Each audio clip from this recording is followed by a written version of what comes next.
ایسے ہی لوگوں کے لیے آخرت کا گھر ہے، آخرت کا انجام ایسے ہی لوگوں کے حق میں بہتر ہے.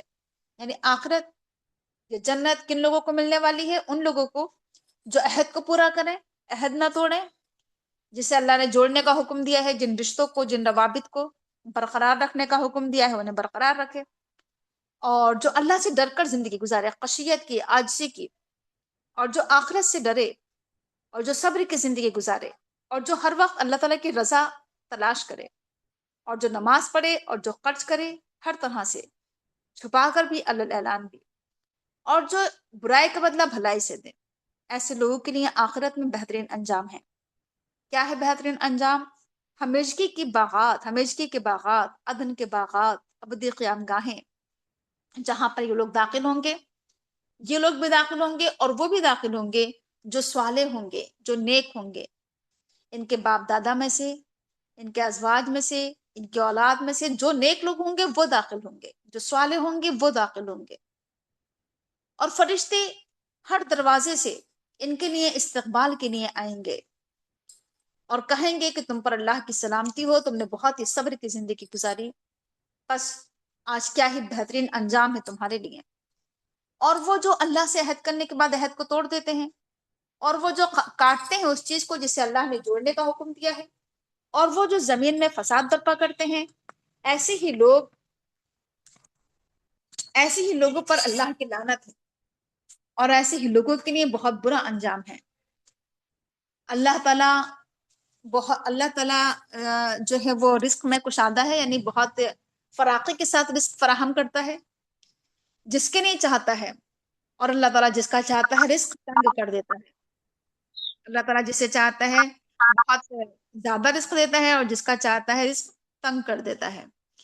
اور لوگ اس دنیا کی زندگی میں بڑے مگن ہیں، بہت خوش ہیں، اور حالانکہ یہ دنیا کی زندگی تو آخرت کے مقابلے میں بہت مختصر ہے، چھوٹی ہے، بہت کم اس میں سامان زندگی، ایک متاع قلیل ہے یہ دنیا کی زندگی. تو اس کے باوجود لوگ دنیا میں مگن ہیں، ڈوبے ہوئے ہیں، غرق ہیں. اور وہ جو کافر ہیں وہ کہتے ہیں کہ اس پر اس کے پروردگار کی طرف سے کوئی نشانی کیوں نہیں اتاری گئی؟ اے نبی کہہ دیجئے کہ اللہ تعالیٰ جسے چاہتا ہے گمراہ کر دیتا ہے، اور اللہ تعالیٰ ہدایت ان لوگوں کو دیتا ہے جو اللہ کی طرف پلٹے، اللہ کی طرف رجوع کرے، اللہ اسے ہدایت دیتا ہے. وہ لوگ جو ایمان لے کر آتے ہیں ان کے دل اللہ کے ذکر سے مطمئن ہوتے ہیں. خبردار، اللہ کے ذکر سے دلوں کو اطمینان نصیب ہوتا ہے. یعنی اصل ایمان تو یہ ہے، اصل مومن تو وہ ہیں، در حقیقت سچے مومن وہ ہیں کہ جن کے دل کو سکون ملے اللہ کے ذکر سے. جیسے اللہ کے رسول کہا کرتے تھے ان سے، حضرت بلال سے، کہ اذان دو تاکہ نماز کے ذریعے ہماری روح کو سکون ملے، ہمیں اطمینان نصیب ہو جائے، ہمیں سکون مل جائے. تو ایسے ہی دیکھیے کہ اللہ کا ذکر، اللہ کی یاد مومنین کے دلوں کو سکون اور اطمینان فراہم کرتی ہے. اور حقیقت بھی یہی ہے کہ دیکھیے نماز پڑھنے سے انسان کے دل کو بڑا سکون ملتا ہے. اسی طرح سے قرآن پڑھنے سے کبھی ایسا ہوتا ہے کہ انسان کی زندگی میں ایسی ایسی مصیبتیں آ جاتی ہیں، تکلیف اور پریشانیاں آ جاتی ہیں، حادثات ہو جاتے ہیں. ایسے موقع پر جب انسان قرآن پڑھتا ہے تو اس کے دل کو بہت سکون ملتا ہے. ایسی ہی دعائیں ہیں، دعا کرنے کے بعد، یعنی دعا کرنے سے پہلے جو انسان کا دل بوجھل ہو رہا ہوتا ہے، بھاری ہو رہا ہوتا ہے، بہت پریشان ہے، فکر مند ہے، پھر دعا کرنے کے بعد اس کے دل کو سکون مل جاتا ہے. تسبیحات پڑھنے سے دل کو سکون مل جاتا ہے، اذکار کرنے سے دل کو سکون ملتا ہے. تو یہ سب جتنے بھی اللہ کے ذکر کے ذرائع ہیں، جتنے بھی وسائل ہیں یہ ذکر کے، یہ سب کرنے سے انسان کو اطمینان قلب نصیب ہوتا ہے، طمانینت قلب نصیب ہوتا ہے، سکون قلب نصیب ہوتا ہے نا. تو جب ہم چاہتے ہیں کہ جب بھی ایسا ہوتا ہے نا کہ انسان کی روح بڑی بےچین سی ہوتی ہے، انسان کا دل بڑا بےچینی محسوس کر رہا ہوتا ہے، تو ایسے موقع پر انسان کو چاہیے کہ وہ اپنے روح کی غذا کا اہتمام کرے، اور ایسے موقع پر وہ اللہ تعالیٰ کا خوب خوب ذکر کرے.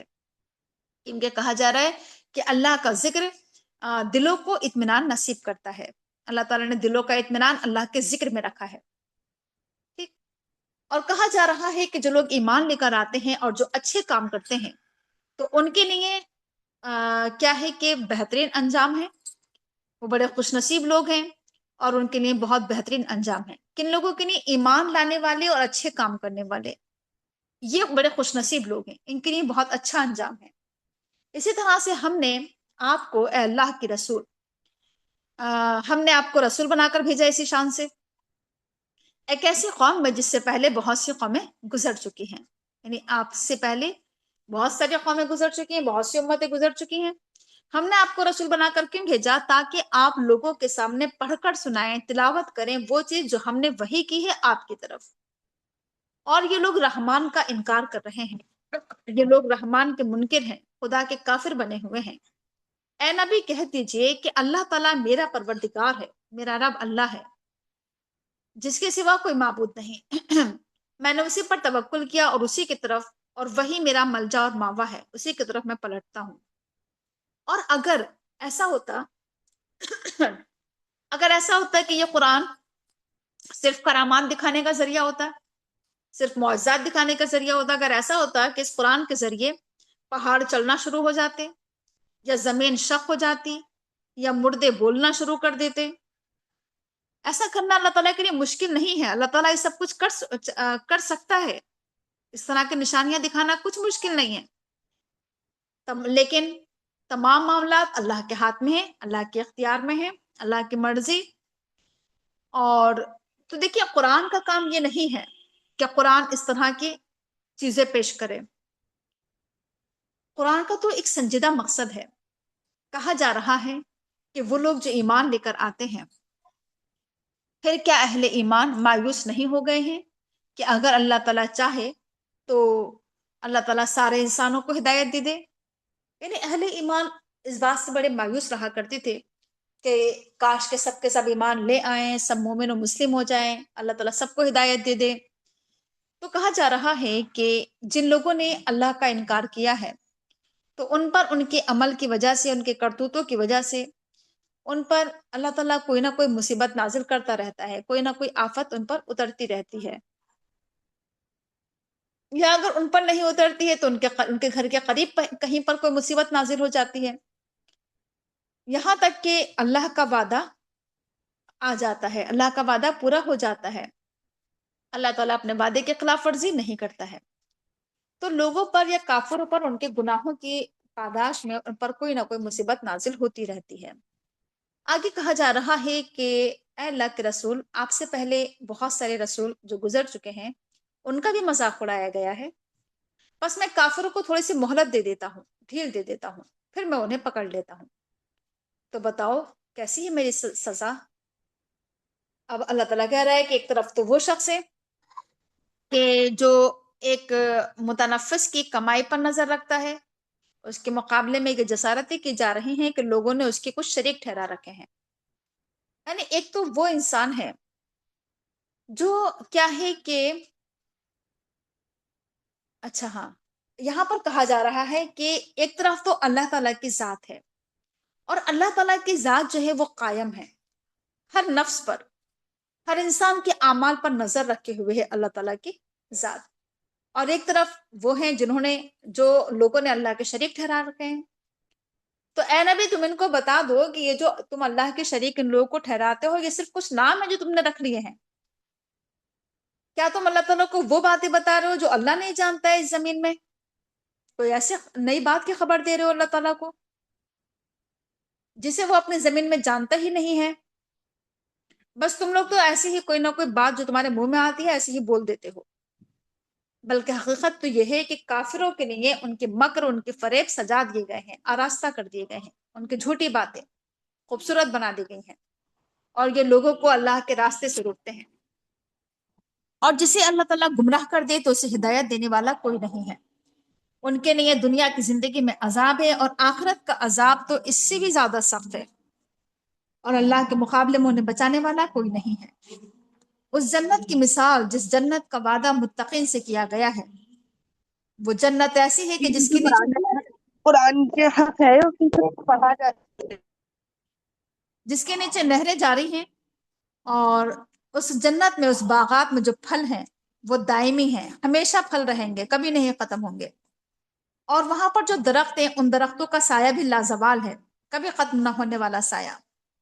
یہ انجام ہے متقین کا، اور کافروں کا انجام جہنم ہے، اور وہ جنہیں ہم نے کتاب دی وہ خوش ہوتے ہیں اس کتاب سے جو نازل کی گئی ہے تمہاری طرف، اور بہت سارے گروہ، مختلف گروہوں میں کچھ لوگ ایسے ہیں جو اس کے بعض باتوں کے منکر ہیں قرآن کے، یعنی کچھ لوگ تو قرآن کے سے خوش ہوتے ہیں اور کچھ ایسے ہیں جو اس کی بعض باتوں کا انکار کرتے ہیں۔ تو اے نبی تم کہہ دو کہ مجھے تو یہ حکم دیا گیا ہے کہ میں اللہ کی عبادت کروں اور اللہ کے ساتھ کسی کو شریک نہ ٹھہراؤں، اسی کی طرف میں دعوت دیتا ہوں اور اسی کی طرف میں رجوع کرتا ہوں۔ اسی طرح سے ہم نے اس قرآن کو نازل کیا، یہ قرآن حکمت سے لبریز ہے، اس قرآن کریم میں احکامات ہیں، حکمتیں ہیں، اور یہ قرآن عربی زبان میں نازل کیا ہے۔ اور اگر آپ لوگوں کی خواہشات کی اتباع کریں گے حالانکہ آپ کے پاس علم آ چکا ہے، تو یاد رکھیے کہ پھر اللہ سے بچانے والا نہ کوئی ولی ہوگا اور نہ کوئی اللہ کی پکڑ سے تمہیں بچا سکے گا۔ اے اللہ کے رسول، ہم نے آپ سے پہلے بہت سارے رسول بھیجے، اور جتنے بھی رسول اس دنیا میں آئے ہیں ہم نے تمام رسولوں کی بیویاں اور بچے سب کے سب دیے، یعنی نبی بیویوں والے بچوں والے ہم نے انہیں بنایا۔ اور کہا جا رہا ہے کہ جتنے بھی رسول آئے کسی کے اندر یہ طاقت نہیں تھی کہ وہ اللہ کی اجازت کے بغیر، اللہ کے حکم کے بغیر کوئی آیت پیش کر دے، کوئی نشانی، کوئی معجزہ اللہ کے حکم کے بغیر دکھا دے کوئی رسول۔ اور ہر دور کے لیے ایک کتاب ہم نے بھیجی، ہر زمانے میں ہر دور میں ایک کتاب بھی بھیجی ہم نے۔ اللہ تعالیٰ جسے چاہتا ہے مٹا دیتا ہے اور جسے چاہتا ہے باقی رکھتا ہے، ثابت رکھتا ہے، جس چیز کو چاہتا ہے قائم رکھتا ہے۔ اللہ کے پاس ہے ام الکتاب، کتاب کی جڑ، یعنی لوح محفوظ جہاں سے یہ تمام کتابیں آئی ہیں وہ اللہ کے پاس ہے۔ اور اے اللہ کی رسول، اگر ہم آپ کے سامنے دکھا دیں بعض وہ چیزیں جس کا ہم لوگوں سے وعدہ کر رہے ہیں، یا پھر ہم آپ کو وفات دے دیں، یعنی عذاب ہو چاہے یا قیامت ہو یا کوئی بھی نشانی اللہ تعالیٰ کی طرف سے، خواہ ہم آپ کی زندگی میں دکھائیں یا آپ کی وفات کے بعد دکھائیں، لیکن آپ کا کام تو صرف پہنچانا ہے، آپ کا کام صرف تبلیغ کرنا ہے، حساب لینا ہمارا کام ہے۔ ہم کسی کا حساب نہ کیا کریں کہ وہ ایسا ہے اور ایسا ہے، اس کا ایسا اور ایسا ہوگا، وہ جہنمی ہے اور وہ کافر ہے، بلکہ حساب لینا اللہ کا کام ہے، ہمارا کام صرف تبلیغ کرنا اور پہنچانا ہے۔ کیا لوگ دیکھتے نہیں ہیں اور فکر نہیں کرتے ہیں کہ ہم اس زمین کو اس کے اطراف سے تنگ کر رہے ہیں، اس سرزمین پر ہم جو اس کا دائرہ جو ہے اس سرزمین کا ہم تنگ کرتے چلے آ رہے ہیں، یعنی زمین کی آبادی بڑھتے چلی جا رہی ہے، اور رہنے والے اور پھر یہ کہ گھر، مکانات، باغات، کھیتیاں، فیکٹری، اتنے چیزوں کا اضافہ ہو رہا ہے۔ تو کہا جا رہا ہے کہ زمین کا دائرہ کیا ہو رہا ہے، ہر طرف سے تنگ ہوتا چلا آ رہا ہے۔ اللہ تعالیٰ حکومت کر رہا ہے، اللہ کی حکومت چل رہی ہے اس زمین پر، اور اللہ تعالیٰ اپنے حکموں پر نظر ثانی کرنے والا نہیں ہے، یعنی اللہ تعالیٰ نے جو فیصلہ کر دیا بس وہ کر دیا، وہ اٹل ہے، اب وہ اپنے فیصلے پر نظر ثانی کرنے والا نہیں ہے، اور اللہ تعالیٰ بہت جلد حساب لینے والا ہے۔ اور وہ لوگ جو اس سے پہلے جن لوگوں نے بڑی بڑی چالیں چلی، تو لوگوں نے بڑی چالیں چلی ہیں پہلے سے بھی، بس اللہ تعالیٰ کے پاس تو فیصلہ کن تدبیر ہے، فیصلہ کن چال تو اللہ کے ہاتھ میں ہے، اللہ تعالیٰ تدبیر فرماتا ہے، وہ جانتا ہے جو نفس، ہر نفس جو کما رہا ہے، جو کچھ بھی، ہر نفس جو کچھ بھی کر رہا ہے، جو عمل بھی کر رہا ہے، اللہ تعالیٰ جانتا ہے۔ اور عنقریب کفار کو یہ معلوم ہو جائے گا کہ آخرت کا انجام کس کے حق میں بہتر ہے، اور جو کافر ہیں وہ کہتے ہیں کہ آپ اللہ کے رسول نہیں ہیں، تو اے نبی کہہ دیجئے کہ اللہ کی گواہی میرے اور تمہارے درمیان کافی ہے، اللہ نے گواہی دے دی ہے کہ میں اللہ کا رسول ہوں، اب اتنی گواہی کافی، اب خواہ تم ایمان لاؤ یا نہ لاؤ، تمہارے ایمان نہ لانے سے ایسا نہیں کہ میں رسول نہیں ہوں۔ اللہ تعالیٰ کے پاس کتاب کا علم ہے، یعنی آسمانی کتاب کا علم کیا ہے، اللہ کے نہیں، پھر اس شخص کی گواہی جو کتاب آسمانی کا علم رکھتا ہے۔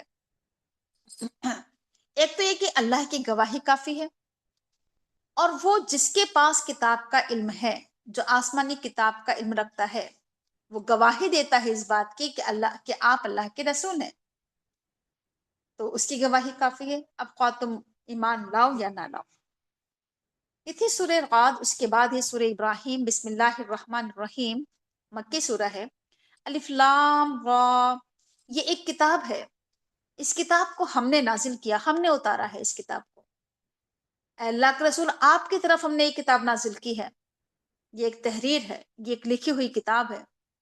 ہم نے کیوں اسے نازل کیا؟ ہم نے اس کتاب کو اس لیے نازل کیا ہے تاکہ آپ لوگوں کو اندھیروں سے روشنی کی طرف نکالیں، تاکہ آپ لوگوں کو جہالت کے اندھیروں سے، گمراہی کے اندھیروں سے ہدایت کی روشنی کی طرف، علم کی روشنی کی طرف نکالیں، اپنے رب کے حکم سے، اللہ کے حکم سے. یعنی کام تو آپ کو کرنا ہے اس کتاب کی روشنی میں.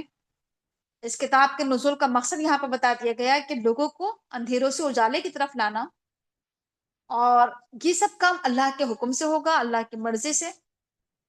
آپ کو نکالنا ہے لوگوں کو کہاں پر؟ راستے کی طرف. کون سے راستے کی طرف؟ وہ راستہ جو اللہ کا راستہ ہے، جو زبردست قابل تعریف کا راستہ ہے. اس راستے کی طرف لوگوں کو ہمیں نکال کے لے کر آنا ہے. اس لیے یہ قرآن نازل کیا گیا ہے.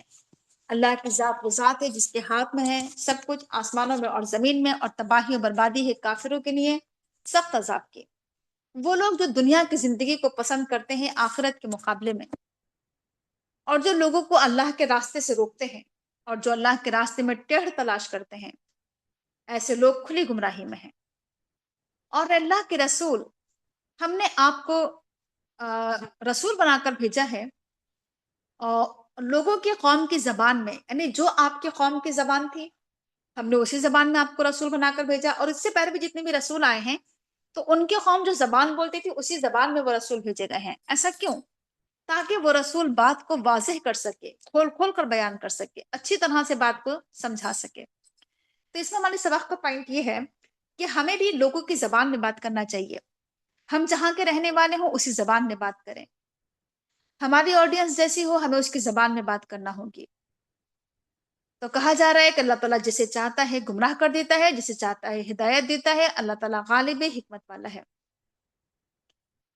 دیکھیے کچھ لوگ بہت ہی پڑھے لکھے لوگ، اگر لوگ کے بیچ میں ہم کام کر رہے ہیں، ڈاکٹرس ہیں، ان کے بیچ میں ہم کیا ہے کہ میڈیکل کی مثالیں دیں، سائنٹسٹ کے بیچ میں کام کریں تو سائنس سے ثابت کرنا، اور اگر ہم کسانوں کے بیچ میں کام کر رہے ہیں تو کھیتی باڑی کی مثالیں دینا، جاہلوں کے بیچ میں اگر ہم کام کر رہے ہیں تو عام الفاظ میں، سادہ الفاظ میں بات رکھنا، عالموں کے بیچ میں ہم بات کر رہے ہیں تو بڑی دلیلوں کے ساتھ، گہرائی گہرائی کے ساتھ بات رکھنا.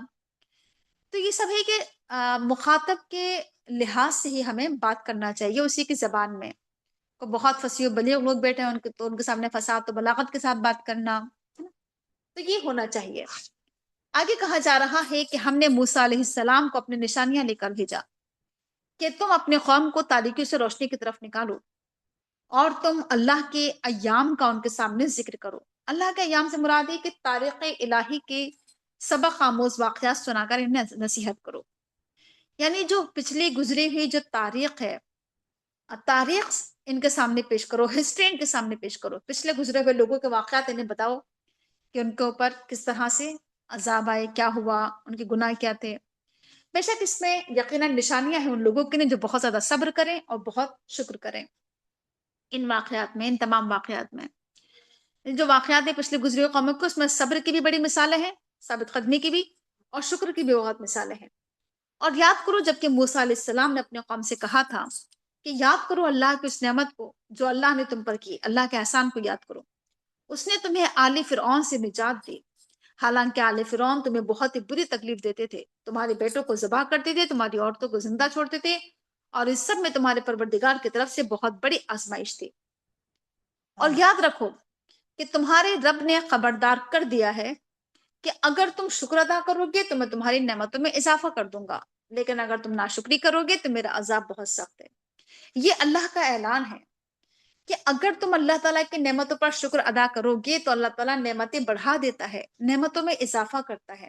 جتنا ہم اللہ تعالیٰ کے آگے شکر گزار ہوں گے، اس کی نعمتوں کی شکریہ ادا کریں گے، اتنے ہی اللہ تعالیٰ نعمتیں بڑھا چڑھا کر دیتا ہے. لیکن جب نعمتیں ملنے کے باوجود بھی انسان ناشکری ہی کرتا رہے، کفران نعمت ہی کرتا رہے، نعمتوں کی ناقدری کرتا رہے، تو پھر اللہ کے عذاب بہت سخت ہے. اور موسیٰ علیہ السلام نے کہا کہ اگر تم انکار کرو گے، تم اور وہ لوگ جو بھی زمین میں ہیں، تو پھر اللہ تعالیٰ بے نیاز ہے، قابل تعریف ہے، اسے تمہارے ایمان کی ضرورت نہیں ہے. اور تم اس کی تعریف کرو نہ کرو، وہ خود اپنے آپ میں قابل تعریف ہے، اپنے ذات میں آپ محمود ہے. وہ کیا تمہیں ان لوگوں کے ان قوموں کے حالات نہیں پہنچے؟ کیا تمہیں وہ واقعات نہیں معلوم ہیں جو تم سے پہلے گزرے ہوئے لوگ ہیں، قوم نوح، قوم عاد، قوم سمود اور ان کے بعد کے لوگ؟ اور ان کا حال اللہ ہی کو پتا ہے، اللہ کو معلوم ہے۔ اور یہ ہے کہ ان کے پاس ان کے رسول آئے تھے کھلی ہوئی نشانیاں لے کر، تو انہوں نے اپنے منہ میں اپنے ہاتھ ڈال لیا، یعنی ہاتھ دانتوں تلے انگلی دبا لینا جسے ہم کہتے ہیں، یعنی ایسے ایسے رسولوں نے معجزات پیش کیے ہیں، ایسی ایسی نشانیاں دکھائی ہیں انبیاء کرام نے آ کر، وہ دلائل رکھے ہیں کہ لوگ متعجب ہو گئے، لوگ حیرت زدہ رہ گئے، لوگوں نے اپنے ہاتھ دبا لیے اپنے منہ میں، اور لوگ کہنے لگے، یعنی حیرت تو ہوئی لوگوں کو، تعجب تو ہوا، لیکن اس کے ساتھ ساتھ لوگوں نے کہا کہ ہم نے انکار کیا اس چیز کا جسے لے کر تم بھیجے گئے ہو، انکار بھی کیا، اور یہ کہ ہم شک میں پڑے ہوئے ہیں اس چیز کی طرف جس کی طرف تم ہمیں بلا رہے ہو۔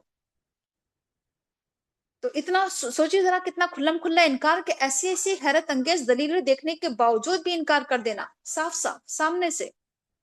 ان کے رسولوں نے کہا کہ کیا تم اللہ کے بارے میں شک کر رہے ہو، حالانکہ اللہ تعالیٰ زمین و آسمان کا بنانے والا ہے؟ اللہ تعالیٰ تمہیں پکار رہا ہے، تمہیں بلا رہا ہے، کیوں؟ تاکہ وہ تمہارے گناہوں کو بخش دے، اس لیے تمہیں دعوت دی جا رہی ہے، اس لیے تمہیں بلایا جا رہا ہے اللہ کی طرف، تاکہ اللہ تمہیں معاف کر دے، اور اللہ تعالیٰ تمہیں مہلت دے، ڈھیل دے ایک مقرر مدت تک۔ تو وہ لوگ کہنے لگے کہ تم رسول کیسے ہو سکتے ہو، تم تو ہماری طرح ایک بشر ہو، ایک انسان ہو، تم تو بس یہ چاہتے ہو کہ تم ہمیں روک دو اس سے جس پر ہم نے اپنے باپ دادا کو پایا، جس کی عبادت ہمارے باپ دادا کرتے تھے، بس تم ہمیں اس سے روکنا چاہتے ہو، بس تم کوئی کھلی ہوئی دلیل لے کر آؤ۔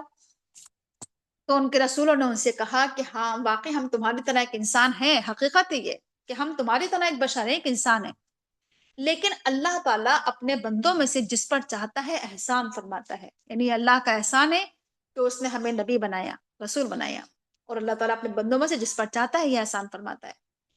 اور ہمارے لیے ہرگز بھی یہ مناسب نہیں ہے کہ ہم تمہارے پاس کوئی دلیل لے کر آئیں، کوئی سند، کوئی معجزہ، کوئی نشانی، جب تک کہ اللہ نہ چاہے، اللہ کا حکم نہ ہو، اللہ کی اجازت نہ ہو، اور اللہ ہی پر مومنین کو توکل کرنا چاہیے۔ اور ہمارے لیے یہ بھی مناسب نہیں ہے کہ ہم اللہ پر توکل نہ کریں، حالانکہ اللہ تعالیٰ نے ہمیں ہدایت دی، ہمیں راستہ دکھایا، ہمیں زندگی کی راہیں سجھائی، دکھائی۔ اللہ تعالیٰ نے ہمارے لیے ہدایت کے راستے کھولے، اور ہم اللہ پر بھروسہ نہ کریں؟ ہم تو ضرور بالضرور ہم صبر کریں گے، جو اذیتیں تم ہمیں پہنچا رہے ہو ہم اس پر صبر کریں گے۔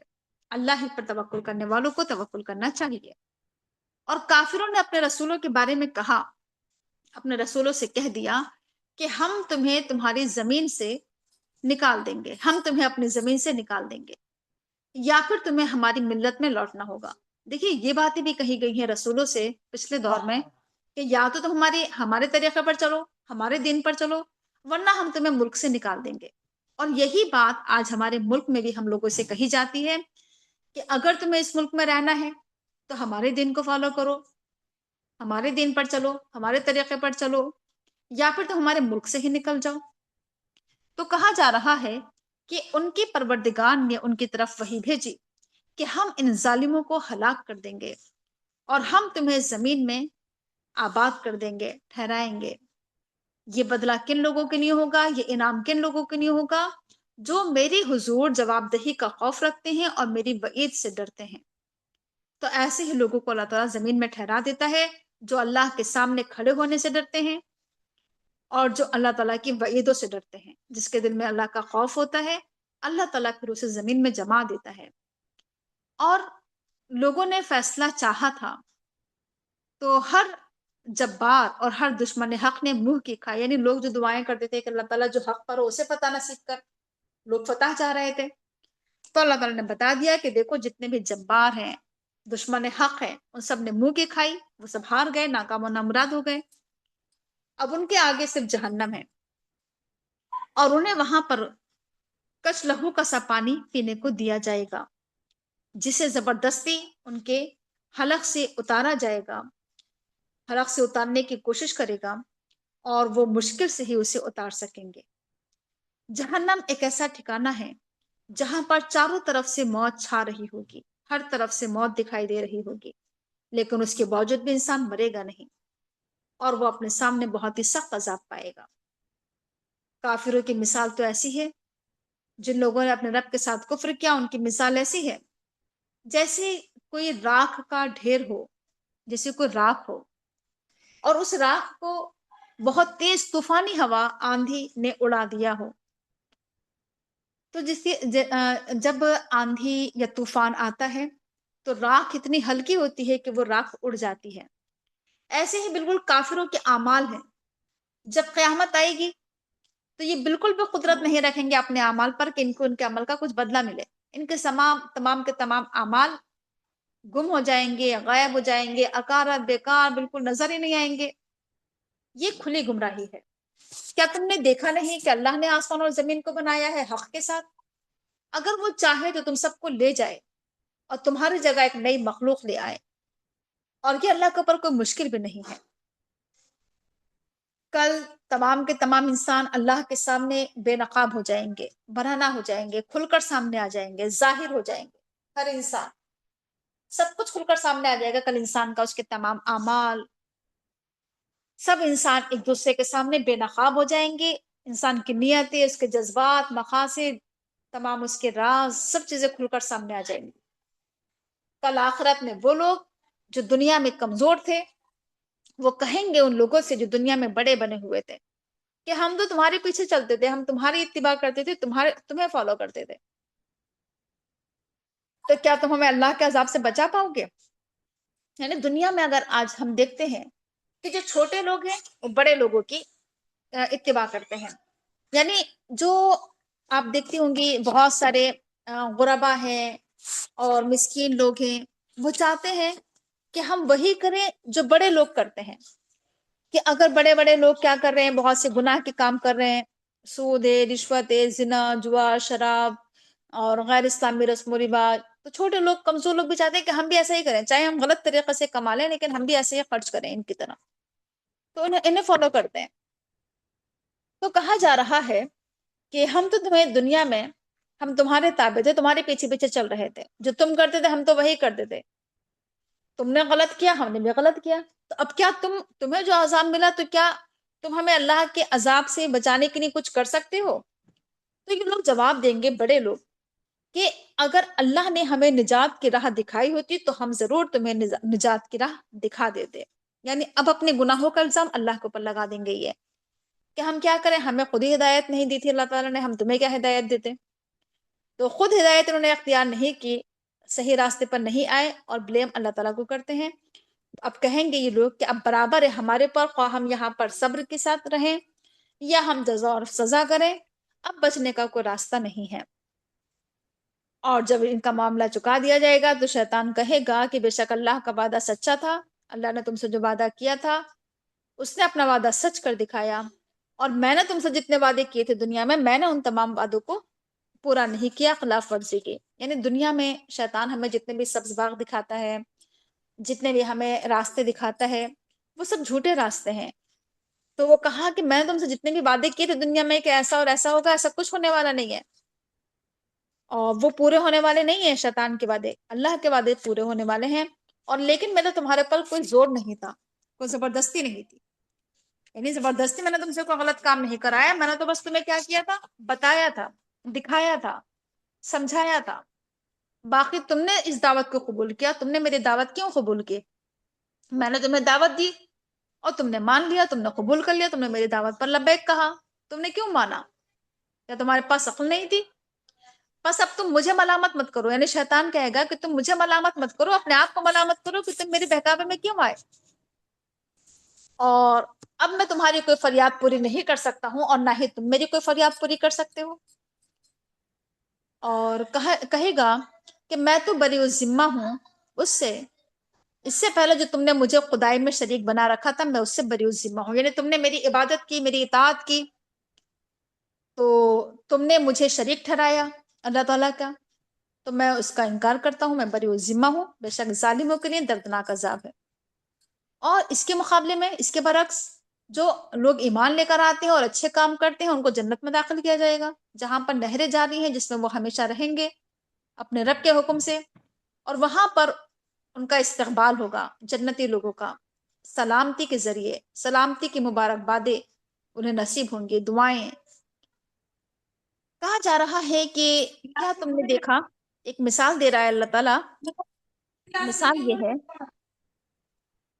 کہ اللہ تعالیٰ ایک مثال دے رہا ہے، کلمہ طیبہ کی مثال، ایک ایسے درخت سے جو ایک اچھی ذات کا درخت ہے، جس کے جڑ زمین میں گہری جمی ہوئی ہے اور شاخیں آسمان تک پہنچی ہوئی ہیں، اور وہ ہر آن اپنے رب کے حکم سے اپنے پھل دے رہا ہے. یہ مثالیں اللہ تعالیٰ اس لیے دیتا ہے کہ لوگ ان سے سبق لیں. دیکھیے کلمہ طیبہ جو جسے کلمہ اسلام بھی کہا جاتا ہے، کلمہ توحید بھی کہا جاتا ہے کہ لا الہ الا اللہ محمد رسول اللہ، یہ جو کلمہ ہے یہ ایک عظیم کلمہ ہے، یہ کوئی معمولی کلمہ نہیں ہے. یہ ایک ایسا کلمہ ہے کہ جس کو پڑھ کر انسان کفر سے اسلام کی طرف داخل ہو جاتا ہے. یہ کلمہ انسان کو کیا ہے کہ نجات کا ذریعہ ہے انسان کے. اب دیکھیے اس کلمے کی مثال دی جا رہی ہے کہ جیسے کوئی درخت ہوتا ہے، ایک اچھی ذات کا اگر درخت ہوتا ہے، بہت اچھا درخت جو ہوتا ہے، اس کی نشانی، اس کی علامت یہ ہوتی ہے کہ اس کی جڑیں زمین کے اندر گہری جمی ہوئی ہوتی ہیں. اور اچھی ذات کا جو درخت وہ ہوتا ہے جس کی شاخیں آسمان تک اوپر پہنچی ہوئی ہوتی ہیں، جسے کھجور کا درخت ہوتا ہے نا. اور اچھا درخت وہ ہوتا ہے جو ہر وقت اپنے رب کے حکم سے پھل دیتا ہے نا. ایسی ہی کلمہ طیبہ ہے. کلمہ طیبہ جب انسان پڑھ لیتا ہے ایک مرتبہ، تو یہ کلمہ طیبہ انسان کے اندر جڑ پکڑ لیتا ہے، انسان کے دل میں داخل ہو جاتا ہے، انسان کی گہرائی اور گہرائی میں اتر جاتا ہے، اس کی زندگی میں انقلاب برپا کر دیتا ہے.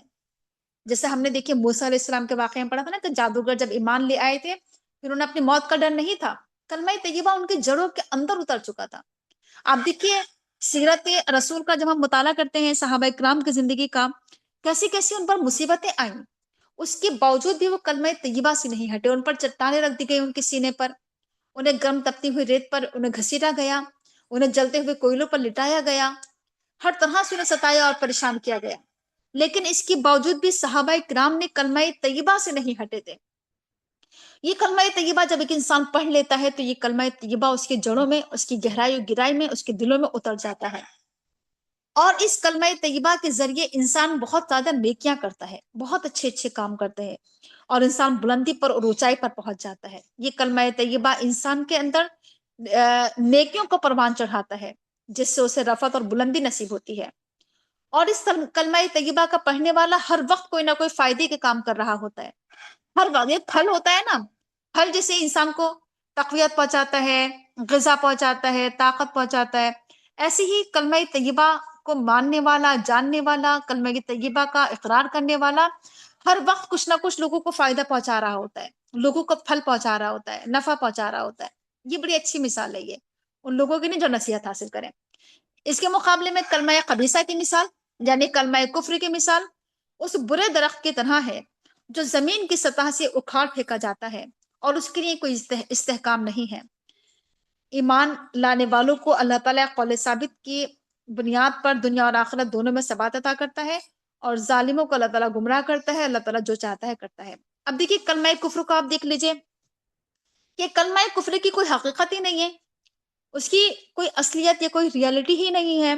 کلمہ خبیثہ تو ایسا ہے جیسے کوئی ایسا درخت ہو جو زمین کے اندر اس کی جڑ نہ ہو، وہ صرف زمین کے اوپر ہی اوپر ہو، زمین کی سطح پر آسانی کے ساتھ اسے اکھاڑ پھینکا جائے. ایسے ہی جو کافر لوگ ہوتے ہیں، ان کا کوئی دین نہیں ہوتا ہے، کوئی حقیقت نہیں ہوتی ہے، کوئی سچائی نہیں ہے ان کے دین کے، تو کہا جا رہا ہے کہ یہ تو ایسے ہیں کہ بس ان کو آسانی سے اکھیڑ لیا جائے زمین کی سطح سے. ان کے اندر کوئی استحکام نہیں ہوتا ہے، کوئی مضبوطی نہیں ہوتی ہے، کوئی مضبوط دین نہیں ہے، مضبوط عقیدہ نہیں ہے ان کا. یہ بھی بڑی اچھی مثال ہے جو اللہ تعالیٰ نے دی ہے. تو اس طرح سے اللہ تعالیٰ نے ایمان لانے والوں کے لیے ایک قول ثابت کے ذریعے دنیا اور آخرت دونوں میں اللہ تعالیٰ ایمان والوں کو ثبات عطا کرتا ہے. یعنی کلمہ طیبہ جو ہے نا انسان کو مضبوطی عطا کرتا ہے، انسان کو مضبوط بناتا ہے، تقویت بخشتا ہے دنیا میں بھی اور آخرت میں بھی. اور اللہ تعالیٰ ظالموں کو گمراہ کرتا ہے، اللہ تعالیٰ جو چاہتا ہے کرتا ہے. کیا تم نے دیکھا نہیں ان لوگوں کو جنہوں نے اللہ کی نعمت کو بدل دیا، جنہوں نے اللہ کی نعمت کو پایا اور پھر اسے کفران نعمت سے بدل دیا، اور پھر ان پر عذاب نازل ہوا. اللہ تعالیٰ نے ان کی قوم پر عذاب بھیج دیا، عذاب نازل فرما دیا. کن لوگوں پر؟ جو اللہ کی نعمت کو بدل دیتے ہیں، کفران نعمت کرتے ہیں. جیسے بنی اسرائیل نے اللہ کی نعمت کا کفران نے جو نعمت کیا تھا، نعمت کی ناقدری کی تھی، نبوت و رسالت کی، امامت کی، قیادت کی. تو کہا جا رہا ہے کہ اللہ تعالیٰ ایسے لوگوں کو کیا کر دیتا ہے، ایسے لوگ ہاں اپنی قوم کو ہلاکت کے گھر میں جھونک دیتے ہیں، اپنے ساتھ ساتھ اپنی قوم کو بھی ہلاک کر دیتے ہیں. ایسے لوگوں کا ٹھکانہ جہنم ہے، جس میں یہ جھونک دیے جائیں گے، اور یہ بدترین ٹھکانہ ہے. اور جو لوگ اللہ کے ساتھی ٹھہراتے ہیں، اللہ کے ہمسر، اللہ کے برابر شریک، تو تاکہ وہ انہیں اللہ کے راستے سے بھٹکا دیں، تو کہہ دو اے نبی کہ تم سب فائدہ اٹھاؤ اس دنیا میں، تم سب کا ٹھکانہ جہنم ہے. جتنا فائدہ تمہیں اٹھانا اٹھا لو، جتنے مزے لوٹنا ہے لوٹ لو دنیا میں، تم سب کو ایک دن جہنم میں جانا ہے. اے نبی کہہ دیجئے میرے ان بندوں سے جو ایمان لے کر آتے ہیں، میرے مومن بندوں سے کہہ دو. دیکھیے اللہ تعالیٰ مومن بندوں کی نسبت اپنی طرف کر رہا ہے کہ میرے ہیں وہ بندے جو ایمان لے کر آتے ہیں. اور کتنی بڑے اعزاز کی بات ہے یہ ہم سب کے لیے کہ اللہ تعالیٰ ایمان والوں کو اپنا بندہ کہہ رہا ہے کہ یہ میرے بندے ہیں. کون؟ جو نماز قائم کرتے ہیں اور جو خرچ کرتے ہیں اس میں سے جو ہم نے انہیں دیا ہے، جو چھپا کر بھی خرچ کرتے ہیں، علی اعلان بھی خرچ کرتے ہیں، قبل اس کی کہ ان پر وہ دن آئے جس دن نہ تو کوئی خرید و فروخت ہوگی اور نہ ہی کوئی دوستی کام آئے گی. اللہ کی ذات وہ ذات ہے جس نے آسمانوں کو بنایا، زمین کو بنایا، آسمان سے پانی اتارا، اور اس پانی کے ذریعے اس نے بہت سارے پھل نکالے تمہارے لیے رزق کے طور پر، اور اس نے تمہارے لیے سمندری جہازوں کو مسخر کر دیا تمہارے، اور یہ کشتیاں، سمندری جہاز تمہیں لے کر سمندر میں چلتے ہیں اللہ کے حکم سے. اور اس نے تمہارے لیے دریاؤں کو مسخر کر دیا، نہروں کو مسخر کر دیا. اس نے تمہارے لیے سورج کو مسخر کر دیا، چاند کو مسخر کیا. اور یہ سب لگاتار چل رہے ہیں، سورج اور چاند سب لگاتار اپنا اپنا کام کر رہے ہیں. اس نے تمہارے لیے رات اور دن کو بھی مسخر کر دیا. اور اس نے تمہیں ہر وہ چیز دے دی جو تم اللہ سے مانگتے ہو، جو تم اللہ سے طلب کرتے ہو. اللہ تعالیٰ تمہیں وہ سب کچھ دیتا ہے. اگر تم اللہ کی نعمتوں کو گننا بھی چاہو تو نہیں گن سکتے. اللہ کی نعمتوں کا اگر تم شمار بھی کرنا چاہو تو شمار نہیں کر سکتے. اور حقیقت یہی ہے کہ اللہ کی نعمتیں کچھ تو ایسی ہیں کہ ہمیں اس کا احساس بھی نہیں ہے، معلوم بھی نہیں ہے کہ اللہ تعالیٰ کی کتنی بڑی نعمت ہمارے اوپر ہے. جب وہ نعمت چھن جاتی ہے تو پھر اللہ تعالیٰ، تو پھر انسان کو اس نعمت کا احساس ہوتا ہے. اور نعمتیں اتنی زیادہ ہیں انسان کے اوپر کہ واقعی اگر انسان شمار کرنے بیٹھ جائے تو شمار بھی نہیں کر سکے. بے شک انسان یقیناً بہت ہی ظالم ہے، بہت ہی ناشکرا ہے. اور جب ابراہیم علیہ السلام نے کہا تھا کہ اے میرے پروردگار، تو اس شہر کو امن کا گہوارہ بنا دے، اور تو مجھے اور میری اولاد کو بچا اس بات سے کہ میں بتوں کی پوجا کروں. دیکھیے ملک کے حالات کے لیے دعا کرنا چاہیے اللہ تعالیٰ سے کہ اللہ تعالیٰ تو ملک کے حالات کو امن سے بدل دے، ملک میں امن پیدا فرما دے. ابراہیم علیہ السلام نے بھی دعا کی تھی مکہ کے لیے کہ اللہ تعالیٰ تو مکہ کو امن کا شہر بنا دے، اور ان کی یہ دعا قبول ہوئی.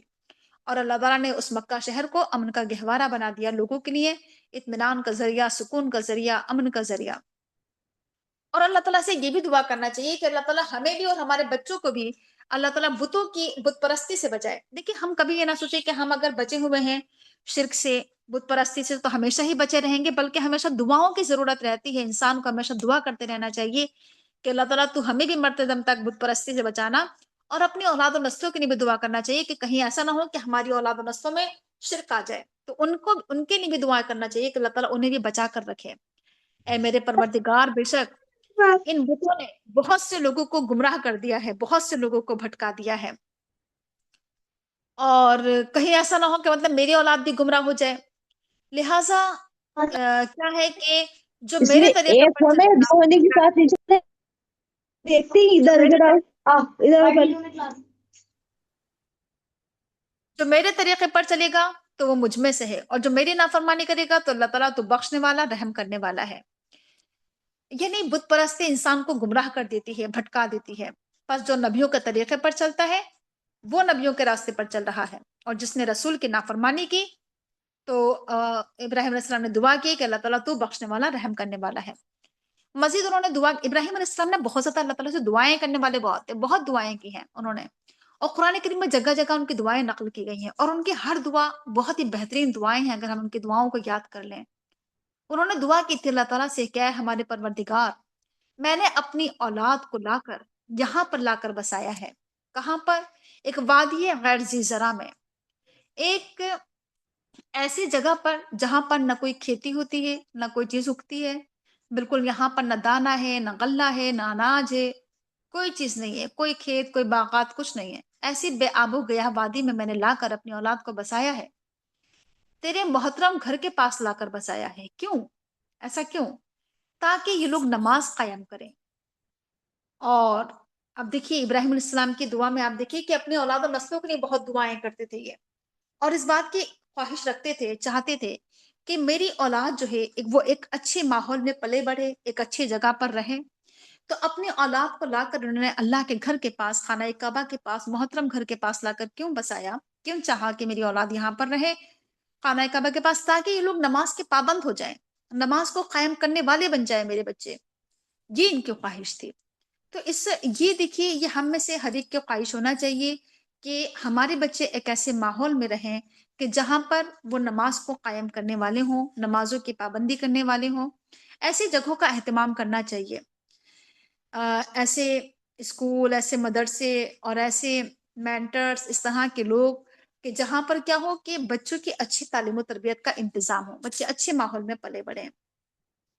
مزید انہوں نے دعا کی تھی کہ اللہ تعالیٰ کہ تو لوگوں کے دلوں میں اس جگہ کا اشتیاق پیدا کر دے، مشتاق بنا دے تو لوگوں کو اس جگہ کا، یعنی خانہ کعبہ کی زیارت۔ یہ خواہش ہر انسان کے دل میں ہو۔ ان کی یہ دعا قبول ہوئی تھی ابراہیم علیہ السلام کی، اور اللہ تعالیٰ نے ہر انسان کے دل میں خانہ کعبہ کی زیارت کی خواہش ہر انسان کے دل میں رکھی ہے کہ کاش ہم اپنی زندگی میں ایک مرتبہ بیت اللہ کی زیارت کر لیں۔ اور اللہ تعالیٰ تو رزق دے لوگوں کو، خوب خوب پھلوں کا رزق دے تاکہ یہ شکر گزار ہوں۔ اور ان کی یہ دعا بھی قبول ہے کہ وہاں پر مکہ میں اللہ تعالیٰ نے خوب خوب پھل وہاں کے لوگوں کو بھیجتا ہے۔ ہمارے پروردگار بے شک تو جانتا ہے جو بھی ہم چھپاتے ہیں اور جو ہم اعلان کرتے ہیں، اللہ تعالیٰ سے کوئی بھی چیز مخفی نہیں ہے، نہ زمین میں نہ آسمان میں۔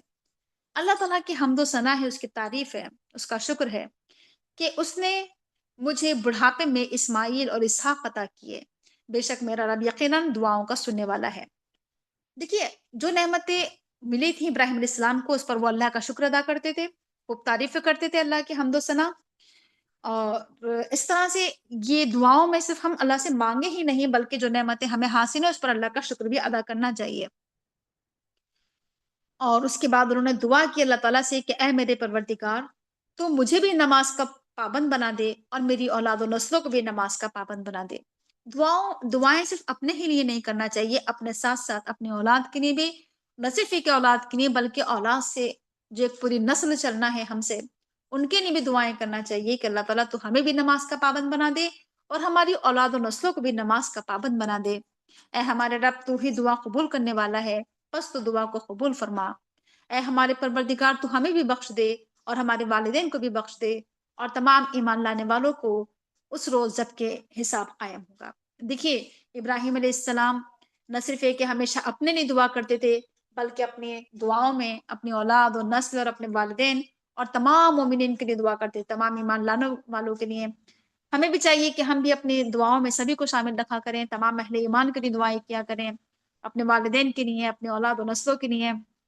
اللہ سے مغفرت طلب کرتے رہنا چاہیے، بخشش طلب کرتے رہنا چاہیے کہ اللہ تعالیٰ تو ہم سب کو بخش دے اس روز جب کہ حساب قائم ہوگا۔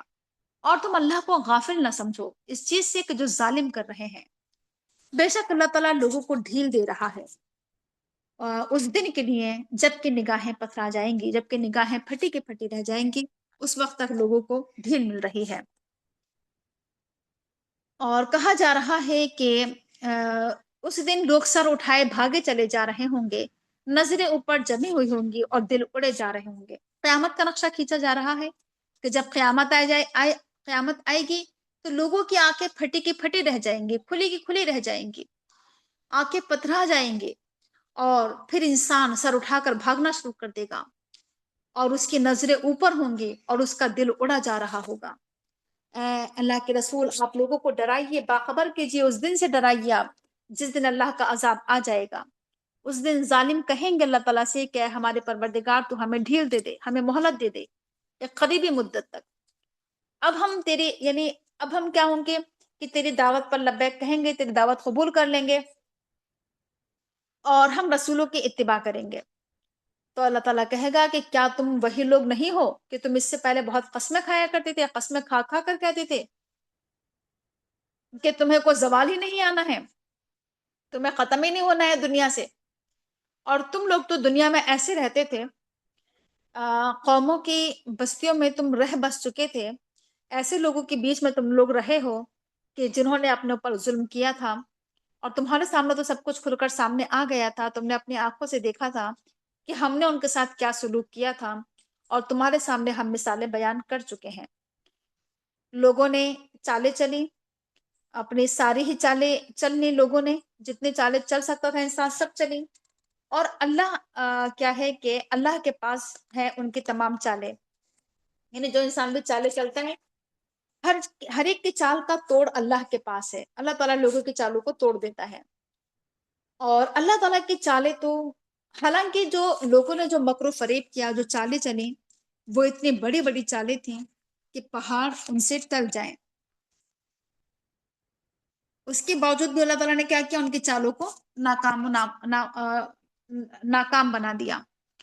بس اے اللہ کے رسول، آپ ہرگز یہ گمان نہ کیجئے کہ اللہ تعالیٰ اپنے رسولوں سے کیے ہوئے وعدوں کی خلاف ورزی کرے گا. اللہ تعالیٰ اپنے وعدوں کی خلاف ورزی کبھی نہیں کرے گا. بے شک اللہ تعالیٰ غالب انتقام والا ہے. اللہ نے جو وعدہ کیا ہے وہ پورا ہو کر رہے گا. اور کل آخرت میں زمین بدل ڈالی جائے گی، اس زمین کے علاوہ جو آج زمین ہے، اور آسمانوں کو بھی. یعنی آج جس حالت میں ہے زمین و آسمان، کل اس حالت میں نہیں ہوں گے. اور اللہ تعالیٰ بالکل بے نقاب ہو جائے گا، سامنے آ جائے گا اللہ تعالیٰ، ظاہر ہو جائے گا اللہ تعالیٰ، جو اکیلا ہے، جو زبردست اختیار رکھتا ہے. اور کل تم دیکھو گے مجرمین کو، جرم کرنے والے لوگوں کو، گناہ گاروں کو، کہ ان کے ہاتھ اور پاؤں جکڑے ہوئے ہوں گے، اور انہیں مجرمین کو تارکول کے لباس پہنائے جائیں گے، اور آگ کے شعلے ان کے چہروں پر چھا رہے ہوں گے، تاکہ اللہ تعالیٰ ہر نفس کو اس کے عمل کا پورا پورا بدلہ دے. اللہ تعالیٰ بہت جلد حساب لینے والا ہے. یہ ہے تبلیغ، یہ تھا پہنچانا انسانوں تک.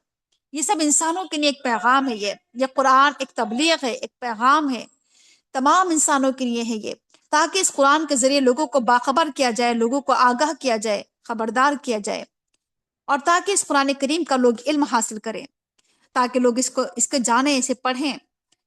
کیا جانیں، کیا علم حاصل کریں؟ کہ اللہ ایک اکیلا معبود ہے، اللہ تعالیٰ الہ واحد ہے، تنہا معبود ہے اللہ تعالیٰ. یہ علم حاصل کرنا ہے ہمیں، اور تاکہ عقل مند لوگ نصیحت حاصل کریں. عقل مند وہی ہے جو نصیحت حاصل کرے.